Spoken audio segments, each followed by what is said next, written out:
have been accompanied by increased cases of deaths and injuries, mainly believed to be at the hands of police.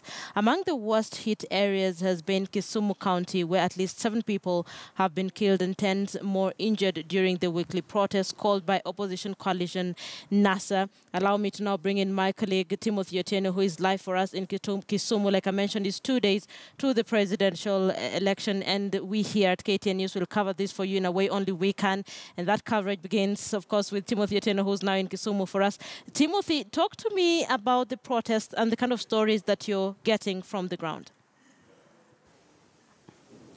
Well, Linda, the protests have since subsided. That may not be the case tomorrow, as the NASA supporters in this particular part of the country promise to pour themselves out onto Kisumu streets tomorrow and Wednesday as they wait that crucial announcement by NASA leader Raila Odinga as to which way forward come Thursday, the 26th of October.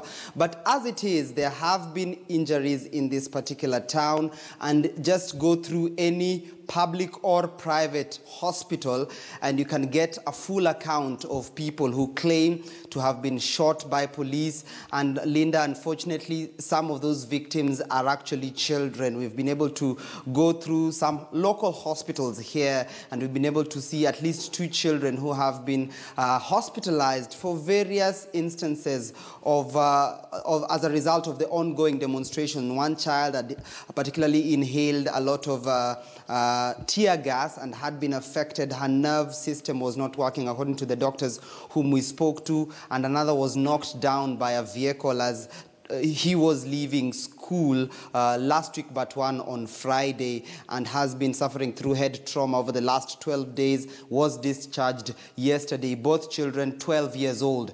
But these cases are perhaps somewhat of a fraction of the issues that the people have been raising here in regards to police brutality, especially within this particular region. And yesterday we were able to speak to the governor, Professor Anyang' Nyong'o, who did indeed confirm that yesterday one person last week had been killed, according to him, as a case of police brutality. And that was just one case out of very many that have been witnessed over the last 2 months or so. But nonetheless, the governor himself says that he will be leading the charge tomorrow as the demonstrations resume, and that he hopes that the security apparatus in this particular region will provide the protesters with security as per the law.